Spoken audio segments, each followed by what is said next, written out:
Le GNIM aurait bloqué des axes routiers menant à Tombouctou, entraînant l'augmentation du prix du carburant dans cette région.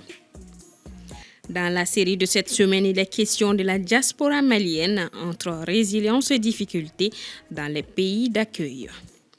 Le dépotoir de la Fiabougou dans la commune 4, communément appelé Mont Kilimanjaro, a été totalement évacué des ordures. Une de nos équipes de reportage y a fait un tour. Mesdames et messieurs, bonsoir. Merci de nous recevoir chez vous. Nous débutons ce journal avec cette information venant de la Russie.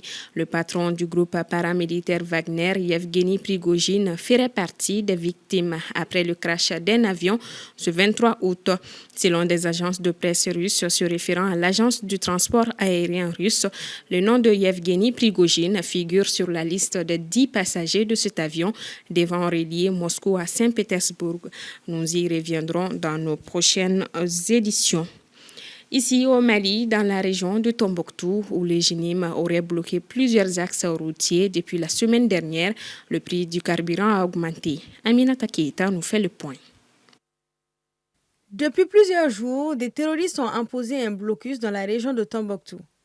Selon des sources dans la région, des hommes armés ont bloqué la route reliant Mopti à Tombouctou et par conséquent, aucun camion en provenance d'Algérie, de Mauritanie, mais également des villes de Bambara Maoudé, Mopti ou Goundam n'a pu entrer dans la ville.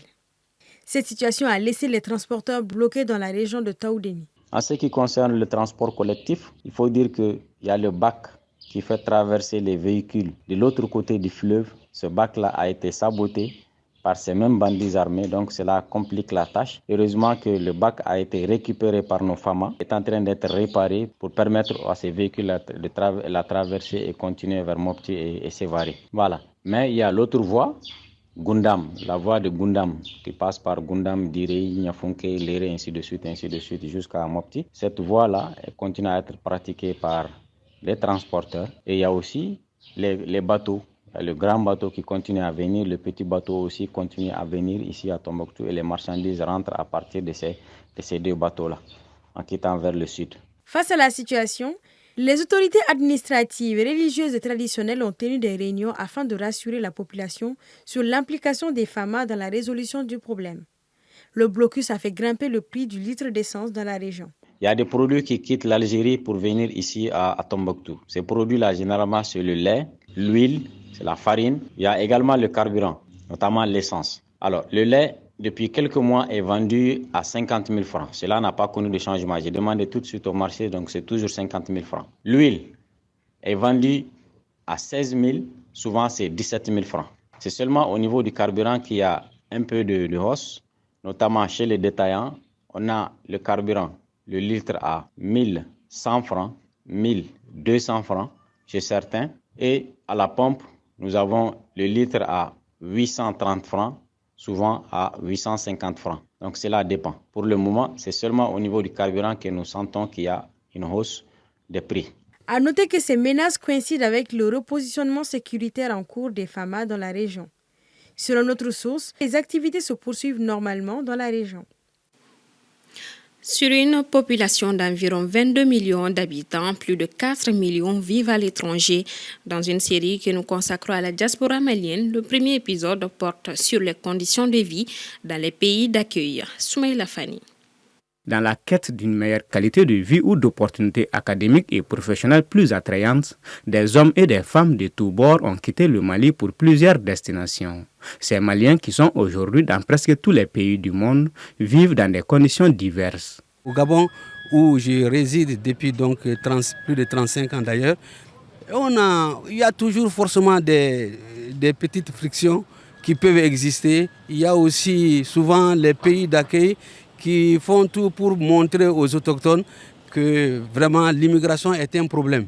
L'immigration n'est pas un problème, c'est la mauvaise gestion de l'immigration qui est un problème.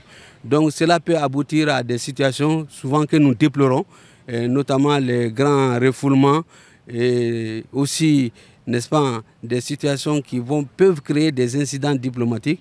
Mais au Gabon, nous n'en avons pas connu parce que chaque fois que le problème de l'immigration s'est posé, les mécanismes qu'ils ont permis de parler aux ambassades, ont permis de résoudre les problèmes de façon humaine. Ici, par exemple, on est entouré de personnes et tout. Et ce n'est pas forcément le cas au Canada. Donc, il faut vraiment s'habituer un peu à la solitude. Il faut s'habituer aux problèmes parce que, étant ici, par exemple, au Mali, étant jeune, tu ne gères pas forcément tes propres problèmes. Mais étant à l'extérieur, tu es responsable de toi-même, tu es responsable de tes problèmes.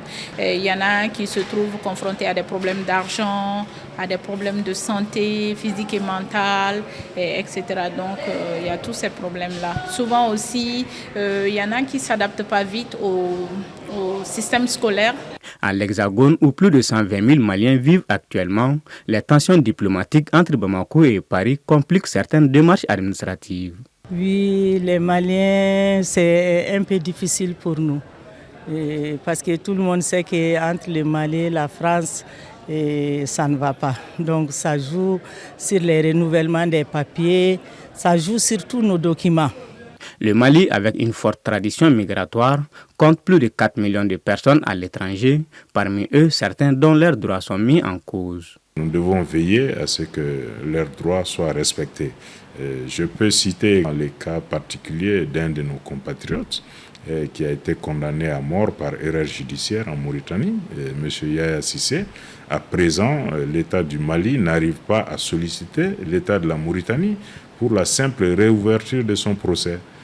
Ce monsieur ne demande pas à être relaxé, il demande simplement à ce que l'erreur judiciaire commise soit corrigée.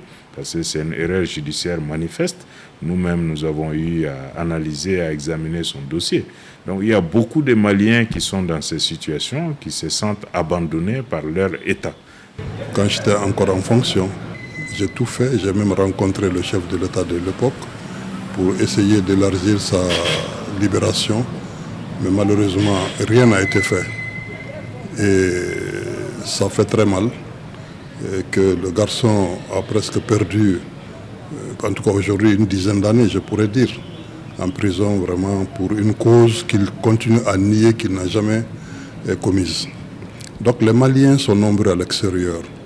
Et les plus grandes violences, ça on pourra le dire, on l'a aussi constaté dans certains de nos pays africains. Et moi je trouve que cela est regrettable et cela mérite aujourd'hui que les autorités y soient interpellées partout à tous les niveaux. Selon lui, malgré la mise en place de plusieurs mécanismes au sein de l'Union africaine pour assurer la libre circulation des personnes et des biens, nos compatriotes font face à des situations désagréables sur le continent, notamment en Angola, en Mauritanie ou encore en Tunisie. Après plusieurs années de gêne, le dépôt de transit de la Fiabougou dans la commune 4 a été évacué, ce qui enchante les habitants de la zone. Assetoumani Koulibaly s'y est rendu ce mercredi pour vous. Suivons.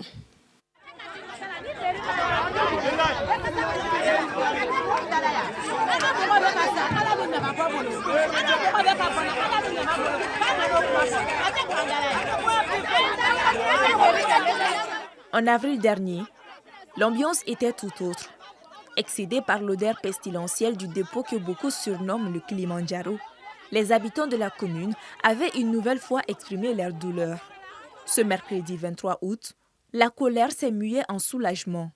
Le soulagement de voir la montagne d'ordures enfin dégagée.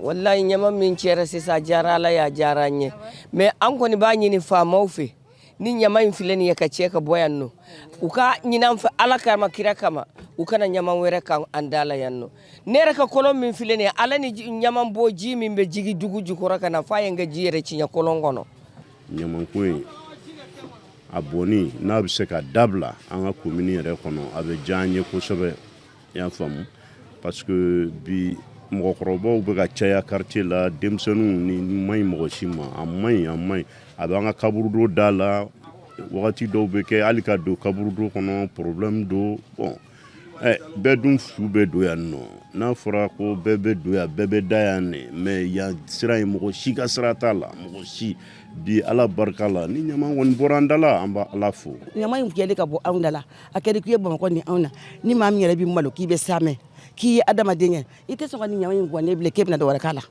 ko di i b'a to ten sa vraiment an bɛ fɛ sisan an bɛ ka na yiri de turu an bɛ fɛ ka yiri turu yɔrɔ la ɲama tɛ bɔ yan an bɛna panneau de signalisation bila mɔgɔ mɔgɔ n'i ye ɲama bɔ n'i minɛna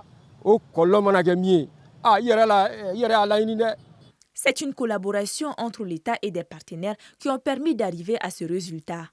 À la mairie de la commune 4 du district de Bamako, le maire chargé de l'assainissement, M. Al-Kassoum Amadou Maïga, se montre satisfait par le résultat obtenu. Selon ce qu'on nous a dit dans les réunions, c'est l'entreprise Tougouna qui s'est engagée à évacuer le dépôt de transit de la Fiabougou gratuitement, selon ce qu'on nous a dit. Maintenant, ça a été très très rapide parce que Tougouna a mis les grands moyens.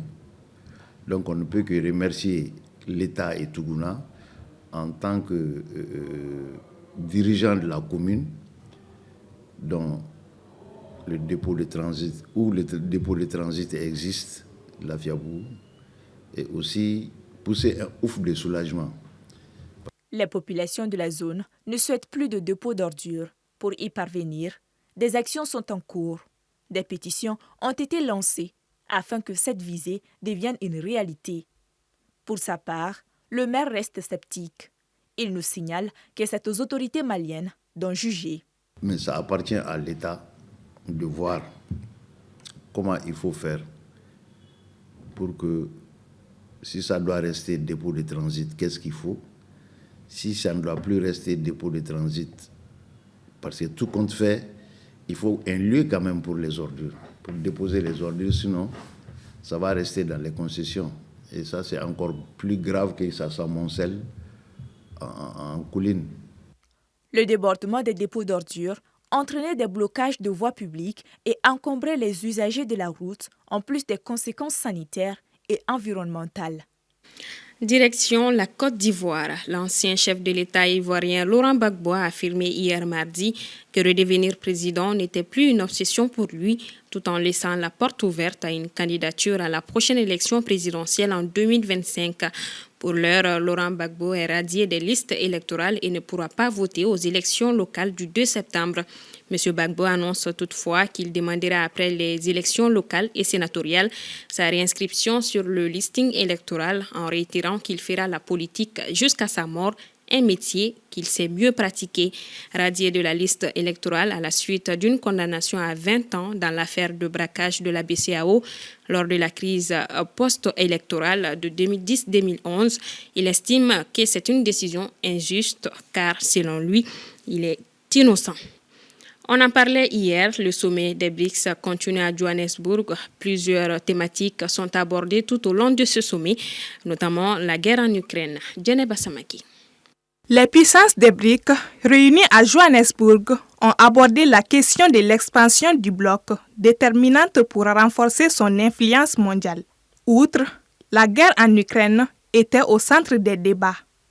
President Xi Jinping and I discussed the ongoing conflict between Russia and Ukraine and its significant impact on developing economies in Africa and elsewhere.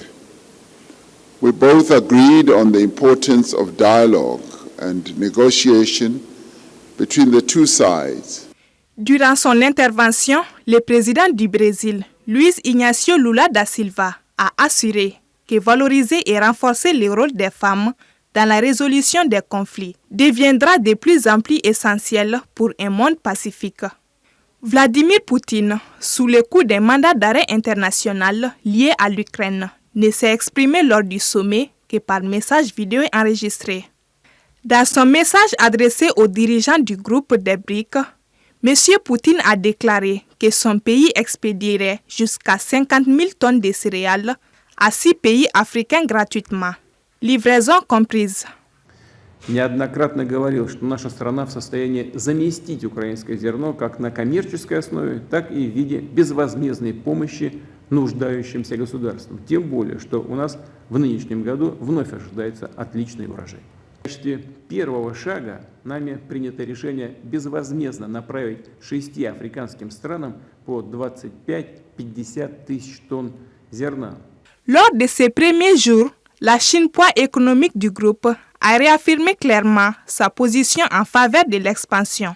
L'Inde, de son côté, reste prudente. Le premier ministre indien, Narendra Modi n'a pas abordé la question de l'expansion au premier jour de la réunion. Ce qui referme ce 1945. Merci à vous de votre constante fidélité. À demain pour une nouvelle édition.